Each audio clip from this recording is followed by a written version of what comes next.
In today's brand new Gran Turismo Sport video, we're going to be taking a look at all of the awesome new February DLC that has just been released for the game, including a record-setting time attack car and an F1 legend. Let's get into it.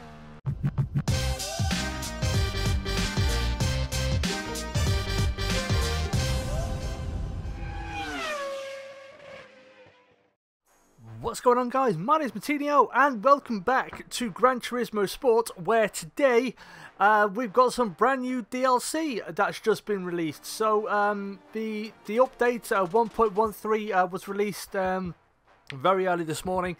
I put it on to update, and by the time I got up, it was ready to go. So this has a number of updates or a number of changes to the game. Not just the 12 new cars that we have. There's also one new circuit with 4 separate layouts. It's an alternative layout to the Blue Moon circuit, which is the basically the tri-oval, I think you want to call it. So it's a 3-corner oval, but now it's got an infield section. So we're going to be checking that out, and we're going to be checking out the cars as well. But we're going to run through this because it's got most of the details there. So add-on content information for update 1.13. So some of the big ones, as you can see there, we've got a it's kind of based on or roughly around the mid to late 80s Formula 1 cars. It's called the F1500T-A. So yeah, that's pretty cool. You've also got a Subaru BRZ there. I think that's more of a drift car, but don't quote me on that. There's other bits and bobs as well. Like I said, we've got the new circuit. So the Blue Moon Bay circuit has got basically infield sections. So there's 2 separate infield sections for the looks of this here. So you've got infield A and infield B, and the A2 and B2 is just, you know, reversed basically. So A is going clockwise, and infield A2 is going counterclockwise, and you know, the same again for infield B.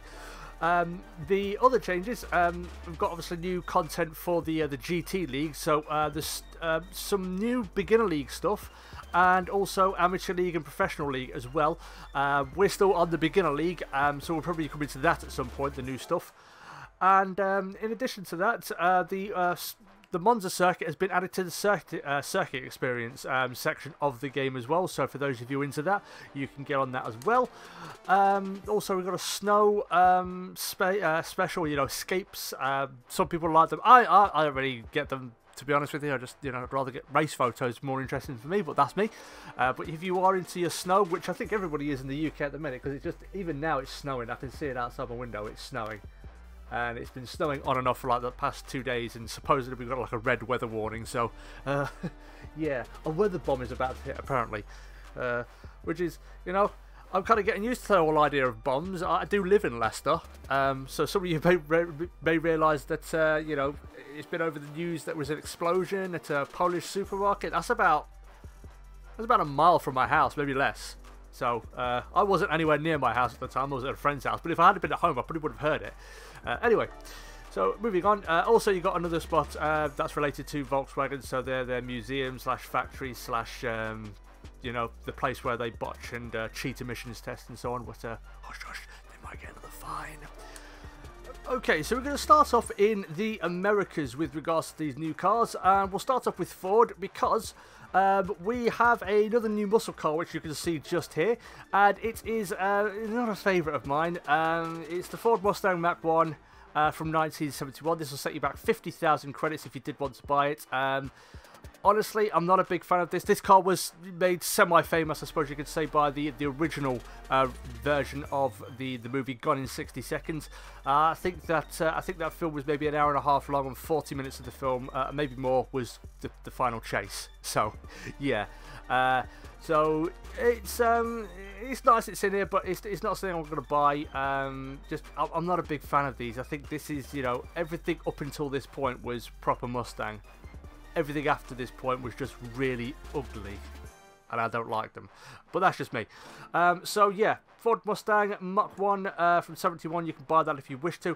The other muscle car we have in this update is from Dodge, as again paying homage, I suppose you could say, to another famous movie. And it is the Dodge Challenger, the RT. So if you're a fan of the film Vanishing Point, then you could probably go all white and make yourself a nice Vanishing Point Charger and play like, you know, Big Kowalski, whatever. So this will set you back a tidy 80,000 credits. And, you know, I mean, looking at the stats there, as you can see, braking 1.9, cornering 1.5. So, yeah, pretty good in a straight line, but when you get to a corner, you pretty much, you're going to have to brake about 400 yards earlier than anything else, and then just turn very, very slowly, but sharply. Anyway, so if you want to buy this, you can. I'm not going to. Purely because I'll get into the reasons why I'm not buying most of these cars later. But yeah, so there is the Dodge. The next one, well, we're going to go to Europe. We're going to take a look at what these guys have to offer. So the next one is the Audi. And ignore the Volkswagen, that's just escapes things. So it is the, if my memory serves me correctly, it is the first edition, or the original edition of the Audi R8. So it's the R8 4.2 FSI R-Tronic. Also, again, harkening back to movie trivia, I think this appeared and made its one of its grand debuts, I suppose, in the first Iron Man film, which I'm very much fond of. I watched it a few days ago, actually, because I love the Iron Man films. So, yeah. This will set you back 166,000 credits if this is something you wanted to buy. Again, I'm not going to, but if you want to, then you are able to. Next up on the list, we've got another two new cars from this manufacturer here, Alpine or Alpine. I don't know how you want to pronounce it. I don't know. I don't care. So the first one is, it's basically two. Relatively not the same cars, but you know, one is the original, one is the homage 30 or 40 years down the line. So the first one is, as you can see on screen, the Alpine A10 1600S from 1972. This will set you back 100,000 credits. Quite a surprise, this is only a 1.6 and it produces 138 brake horsepower, but I suppose back in the 70s, in terms of a European sports car, this probably would have been the bee's knees, I guess you could say. I think it did very well in rallies, Monte Carlo especially, potentially. But don't quote me on that. My early 70s rally knowledge isn't what it should be. But yeah, you can buy this for 100,000 credits. Kind of pricey, kind of steep. If you want something more modern though, with the same sort of feel, you can get the Alpine A10 Premier Edition. This is the 2017 homage. This takes you back 70,000 credits. This has a 1.8 litre engine, which produces 248 brake horsepower, so a full-blown 110 brake horsepower more. Again, I'm not going to buy it, but I do like the look of this thing. It is a very nice looking car, and they've done very well to stick to the original aesthetic for this, I think. So yeah, it's very nice, but again, I'm not going to buy it. So we're going to move on now, because the next one is somewhat of a legend in my eyes. It is the first car from Di Tommaso, and probably, I don't know, maybe the only car from Di Tommaso. It is, of course, the Pantera. This is the 1971 version. This will set you back 200,000 credits. It's got a, near as makes no difference, 5.8 litre engine, which produces 325 brake horsepower. I would have liked a later model, because I know they produced these things right the way up until, I think it was the early 90s they produced these up until. And these things did go racing with varying degrees of success as well. So yeah, I would have liked a later model, but you know, beggars can't be choosers for free DLC, and it is a very nice car to have in there as well. But moving on to the next one, another Italian manufacturer. And we're going to take a look and see what Italy has to offer once again, and it's going to be Lamborghini, because they have basically added the Lamborghini Aventador LP 700-4 from 2011. This has a big whopping V12 engine, 6.5 litres, producing near enough 700 brake horsepower. I do like the Aventador. If I won the lottery, this would probably be one of the first cars I'm buying. But I don't know, I'd probably break it on the way home. I'd probably do something stupid and end up upside down in a hedge somewhere. But yeah, if you want to buy it, it's 400,000 credits. So somewhat pricey, but if you want it, then again, it is there and available for you to do so. Okay, next up, we are going to take a little trip across the pond, once again, across the other pond, not the Atlantic pond. We're going, it's not really a pond, is it? It's just going to the Asia Pacific area. we're going to take a look at Toyota, Subaru, and also the Gran Turismo. So, looking at Toyota, and we had a Supra last time around, and we've got another one here, and it is the Supra 3-litre GT Turbo A. Now, looking at the comments I've seen on Facebook and other places, a lot of people have been saying with regards to this Supra, it's a horrible shitbox. Why is it in the game? I don't know. I didn't build the game. But it's here, it's 40,000 credits, just over. It's got 3-litre engine, produces 266 brake horsepower. If you wanted to buy, I think this would appeal to people who own the car, unless they own it and they still hate it, in which case, oh god, I'm not buying it in the game. It's already causing me enough problems in real life, mate. But yeah, it's in there. If you wanted to take a look at it, then obviously you can. The other Toyota we have is the Toyota MR2 GTS from 1997. This will set you back a more modest 27,000 credits. It's got a 2-litre engine producing 243 brake horsepower. If we had a proper career mode like we've had in previous games, I think this would be one of the first and opening cars you start to buy because of obviously its price, and it's got decent performance figures from the looks of it there. So yeah, but again, I'm not going to be buying it, so we're going to move on. So, the next cars we're going to be taking a look at, and this is more up my alley, actually, because the first one, well, the first one isn't so much up my alley. It is the Subaru BRZ Falcon Tire Turn 14 distribution car. This is a drift car, I would imagine. It doesn't specifically say it's a drift car. It does fall into Group X, but when you consider this thing has an 8-litre engine and is producing well over 1,000 brake horsepower, I think it is. And also the sort of stance it sits on, I think you can definitely say, and the cockpit as well. It looks like a drift car. So if you're into your drifting, and I know a lot of you are, I can't drift to save my ass, so I'm not going to bother. But if you are into your drifting, then I highly suggest you check this out. 400,000 credits is what it will set you back, so not exactly cheap, but not the most expensive car we're going to see today either. This next car is one, as you can see at the top of the screen, I've already purchased. Is the Subaru WRX STI, the Isle of Man Time Attack car. Now, if you haven't seen that Isle of Man Time Attack video, it's one of my favourite videos. It is so good. The only disappointment with this in the game is the fact that we don't have the Isle of Man to drive it on. I think that's what we need. If you're going to have a car, a special edition car, that is doing a time attack of the Isle of Man course, then give us the Isle of Man course, because I would love to take this thing around and see if I can get anywhere close to that Isle of Man TT time attack score.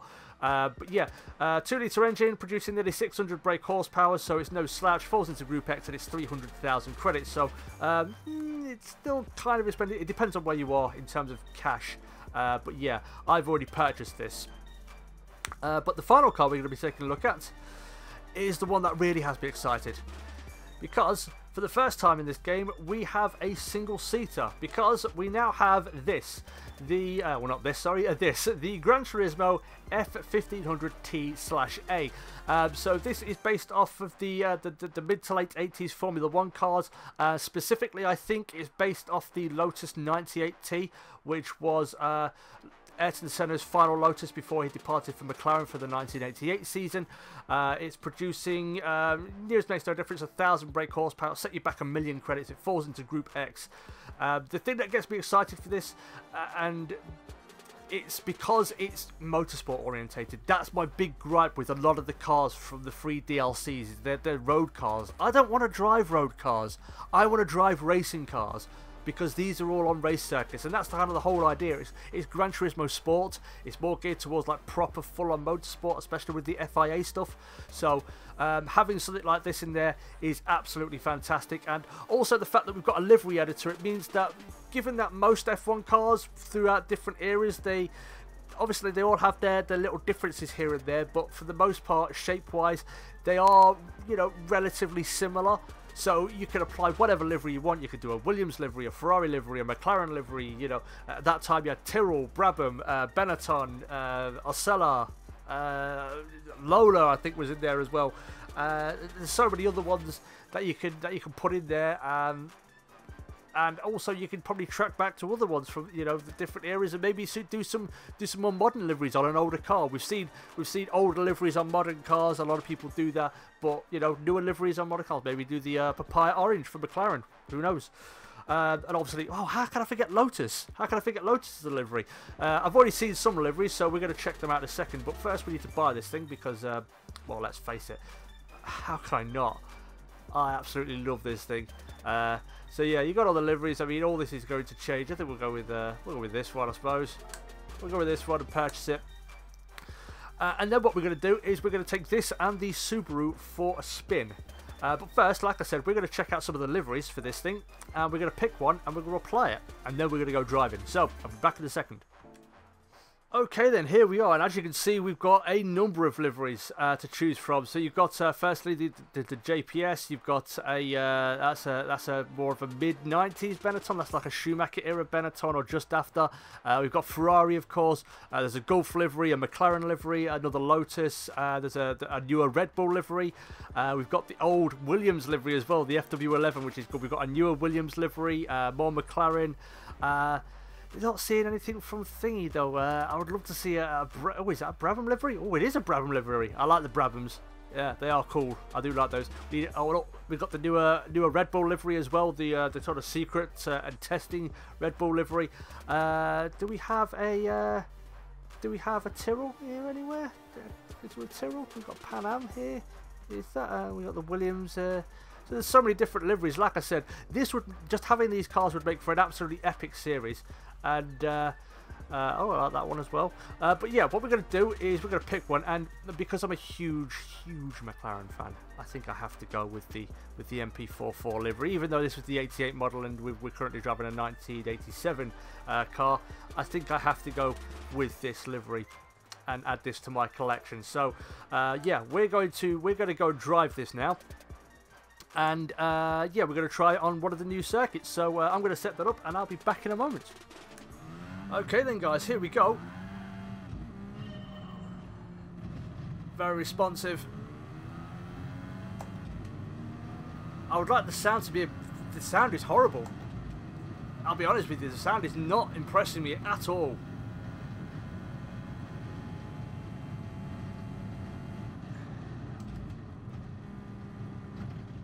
Ooh, that was a big bump.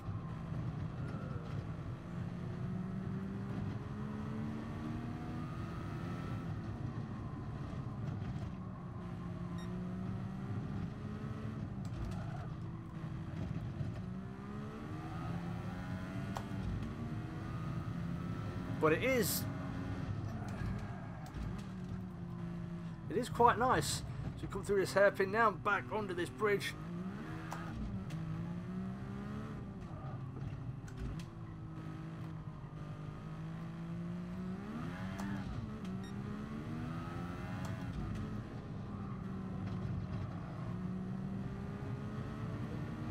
Right, let's see what sort of time we get around here. Are we going to get a sub-minute? I think we are. Just about. Ooh. But you know what? I feel I can go faster. Ooh, there's a big bump again.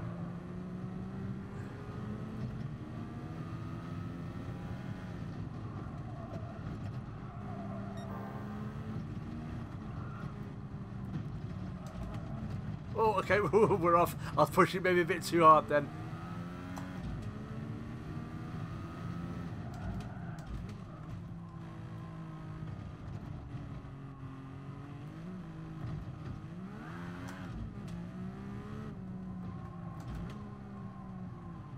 Oh yeah, again pushing too hard. There's the ghost. No ghost, no.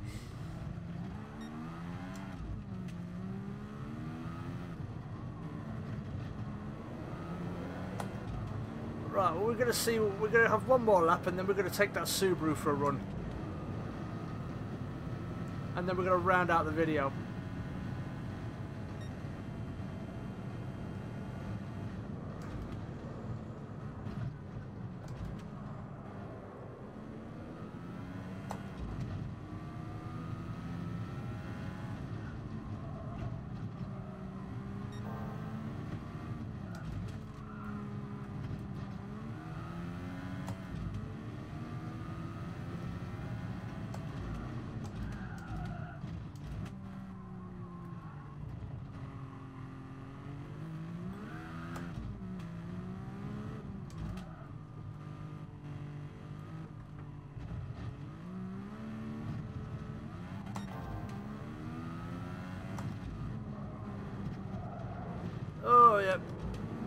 That's a wall.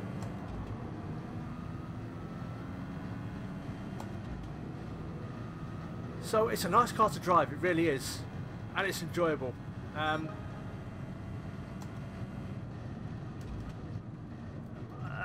don't know. I'm not entirely sold on the track.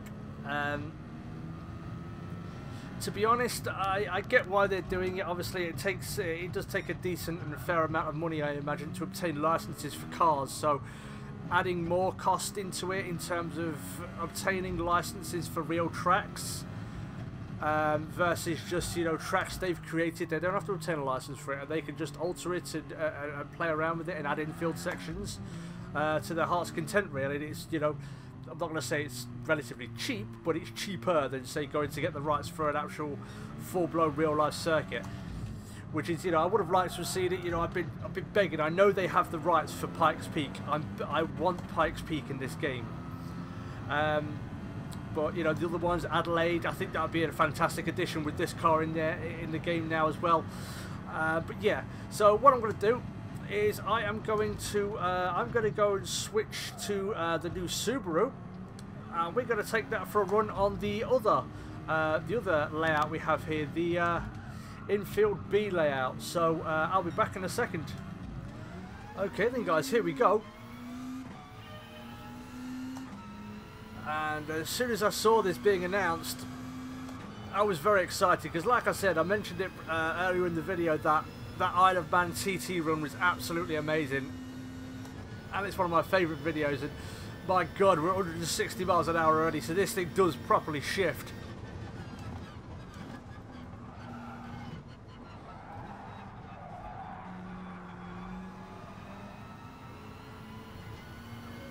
Right then. So the first corner is exactly the same, but where it changes and differs is that we're going across this bridge now. And then there's a little kink up here. And then this corner's a little bit more sharp. And then we're back on it.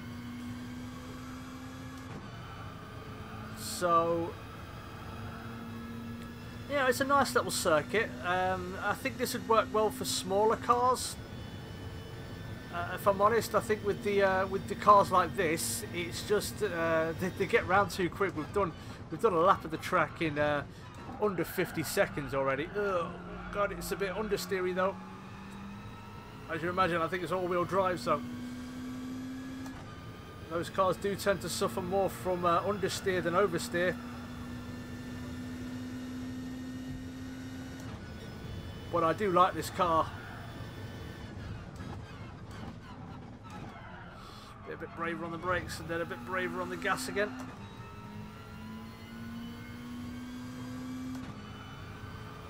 Right, we'll go for a few laps around here. Let's see if we can't get to those 40, the 48, so maybe even the high 47s. Again, I'm just driving it in its standard form. I've not done any tweaks or anything like that.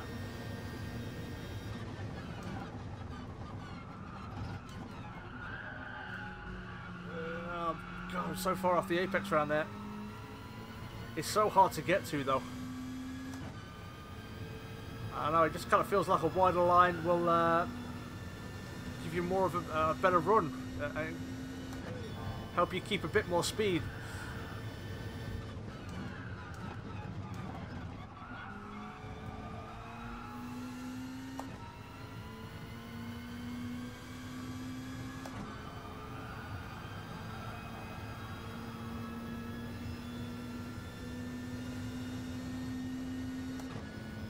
Let's see what this is going to bring it up. It's going to be a low 49. I'm still hoping to get to those 48s.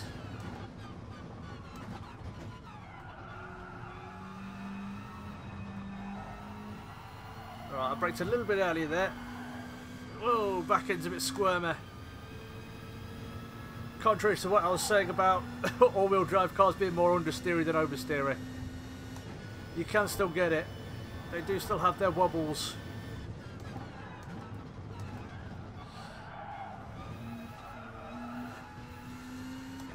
Tag the barrier a little bit there.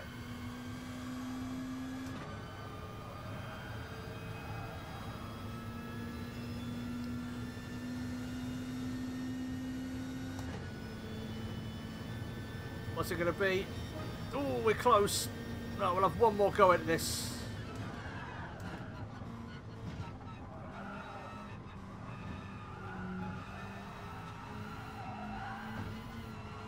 Oh, it is understeery. I think that's ruined the run. I'm going to try and stay flat through here.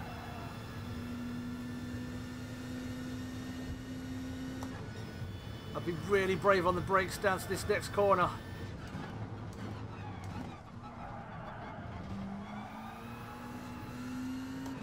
No! You know what, laps around here are kind of moorish, so we're going to have one more. I really want to get into those 48s. It better be impressive, but whatever. It's my target and that's what I'm going for. We'll see what we can do. We only need to find another, what, 2/10?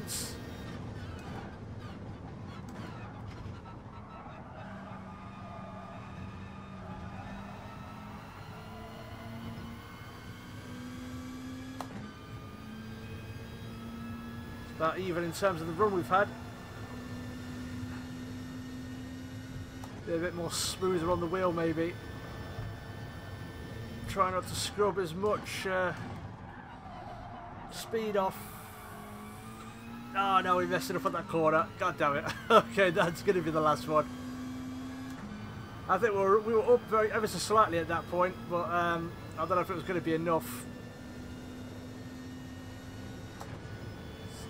But yeah, I do like this car. Like I said, I want more cars like this that are geared more towards pure motorsport rather than just, you know, road cars driving around a racetrack, which is just track day stuff. You know, that was the idea of Gran Turismo Sport in my eyes. That, you know, Gran Turismo Sport is geared more towards, you know, direct motorsport, proper racing cars, proper racing setup. So yeah, I'd like to see more of those, so it doesn't annoy me when more road cars come out via DLC, even though it's free DLC, and, you know, like I said, beggars can't necessarily be choosers. But yeah, that's just my opinion. But overall, it's quite a nice DLC. I love the additions of this and the massive Formula 1 car, the mid to late 80s Formula 1 car that we've got in there now. But yeah, that's the end of today's video, guys, so thank you everybody so much for watching. If you did enjoy, would like to see more Gran Turismo or racing content from myself, make sure you hit that like button and subscribe. Also, let me know, what are your thoughts on the DLC? Is there anything in particular that you've liked? Is it this? Is it the F1 car? Is it one of the road cars? Okay, so my recording software went a little bit doolally at this point with regards to audio, so feel free to let me know in the comments, guys, what is your favourite part of this DLC? What don't you like as well? But yeah, that is the end of the video, guys. So once again, thank you so much for watching. Take care, and I'll catch you all in the next video. Peace!